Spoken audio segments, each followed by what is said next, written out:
جب بھی میں بھائی کے اس کے بارے میں سوچتی تو میرا جسم کانپ جاتا، میرے اندر ایک عجیب سی کیفیت طاری ہو جاتی، میں جوش میں آ جایا کرتی تھی۔ کچھ دن کے بعد ہوا یوں کہ میرے سب گھر والے ماموں کے ہاں شادی پر گئے ہوئے تھے۔ مجھے اسکول سے چھٹی نہ مل سکی کیونکہ میرے پیپر تھے اور بھائی کو بھی دکان پر بہت سا کام تھا، اس لیے بھائی گھر پر رک گئے۔ اب ہم دونوں بہن بھائی گھر پر تھے اور اکیلے تھے۔ بھائی نے جب مومنہ کو بتایا کہ سب گھر والے جا چکے ہیں تو مومنہ بھی اسی وقت گھر آ گئی۔ میں نے اور مومنہ نے کچھ دیر باتیں کیں، پھر اس کے بعد میں سونے کے لیے کمرے میں چلی گئی۔ میں کافی تھک چکی تھی، اس لیے میں گہری نیند میں سو گئی۔ مومنہ اٹھی اور میرے بھائی کے کمرے میں چلی گئی۔ تقریباً آدھے گھنٹے بعد جب میری آنکھ کھلی تو مجھے بھائی کے کمرے سے ایک آواز آئی۔ میں اٹھی اور کمرے کی جانب چلنے لگی۔ جوں ہی میں نے دروازہ کھولا تو میں دیکھ کر حیران ہو گئی کہ بھائی اور مومنہ دونوں ایک دوسرے کے ساتھ لگے ہوئے ہیں۔ بھائی کا مجھے دکھائی دے رہا تھا جو کہ مومنہ کے پاس تھا۔ یہ منظر کافی عجیب تھا۔ بھائی نے مومنہ کے دونوں پکڑے ہوئے تھے اور وہ ایک دوسرے کے ساتھ اس قدر مصروف تھے کہ انہیں میری موجودگی کا احساس بھی نہیں ہوا۔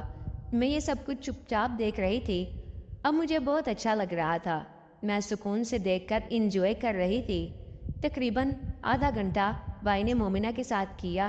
جیسے ہی وہ پرسکون ہوئے تو میں اپنے کمرے میں بھاگ کر چلی گئی۔ اب مومنہ میرے پاس آئی۔ مومنہ کی حالت ناقابل بیان تھی۔ اس کے بال اجڑے ہوئے تھے اور اس کے سارے منہ پر لپسٹک پھیلی ہوئی تھی۔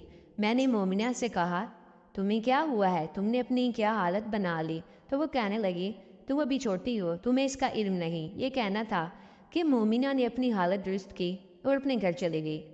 میں پوری رات اسی کے بارے میں سوچتی رہی اور میری کیفیت ناقابل بیان تھی۔ جب بھی میں اس پل کو اپنے ذہن کے اندر سوچتی تو مجھے ایک عجیب سی خوشی محسوس ہوتی۔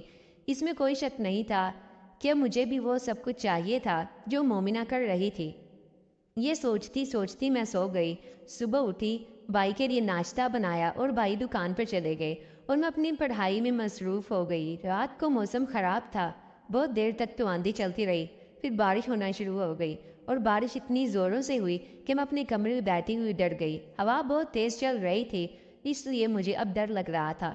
میں بھائی کے کمرے میں چلی گئی اور کہا، بھائی کیا میں آج یہاں سو سکتی ہوں؟ مجھے اپنے کمرے میں بہت ڈر لگ رہا ہے۔ بھائی نے کہا، ہاں سو سکتی ہو تم، یہ بھی بھلا کوئی پوچھنے کی بات ہے۔ یہ کہنا تھا کہ میں بھائی کے ساتھ ایک بیڈ پر لیٹ گئی۔ بھائی نے کہا، میرا سر بہت درد ہو رہا ہے، تم پلیز مجھے تھوڑا سا دبا دو۔ میں نے کہا، جی بھائی، جیسے آپ کا حکم۔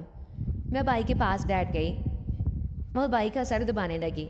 بھائی موبائل پر مومنہ سے واٹس ایپ پر بات کر رہے تھے۔ میں نے بھائی کو دبانا شروع کر دیا اور ساتھ ساتھ مومنہ اور بھائی کی چیٹ بھی پڑھ رہی تھی۔ اب کچھ دیر کے بعد بھائی کو نیند آ گئی اور بھائی سو گئے۔ میں نے کمرے کا دروازہ بند کیا اور کھڑکیاں بھی بند کر دی۔ اب میں سونے کی تیاری میں تھی۔ اب لائٹ بند کر کے میں سونے لگی تو اچانک میری نظر بھائی پر پڑی۔ بھائی نے پتلے سے کپڑے پہن رکھے تھے اور ان کپڑوں سے بھائی کا نظر آ رہا تھا۔ اب میری کیفیت بے قابو ہو گئی۔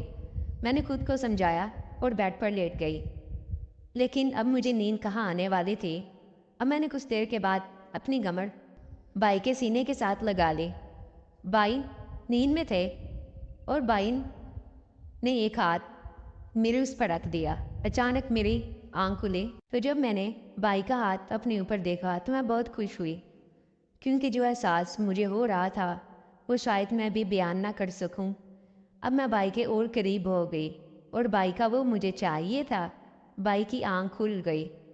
بھائی نے جلدی سے اپنا ہاتھ ہٹا لیا، لیکن میں پھر بھائی کے قریب ہو گئی اور بھائی کا ہاتھ دوبارہ اپنے اس کے اوپر رکھ لیا۔ بھائی نے کہا، یہ تم کیا کر رہی ہو؟ تو میں نے کہا، بھائی مجھے بھی وہ سب کچھ چاہیے جو مومنہ اور آپ کرتے ہو۔ بھائی نے کہا، ارے پاگل، یہ تم کیا بات کر رہی ہو؟ میں نے کہا، بھائی میں پاگل نہیں ہوں، میں نے سب کچھ دیکھا ہے۔ اب بھائی پریشان ہو گئے۔ میں نے بھائی کا ہاتھ آہستہ سے پکڑ لیا اور کہا، میرے ساتھ بھی۔ بھائی نے منع کر دیا تو میں نے کہا، میں گھر والوں کو بتا دوں گی۔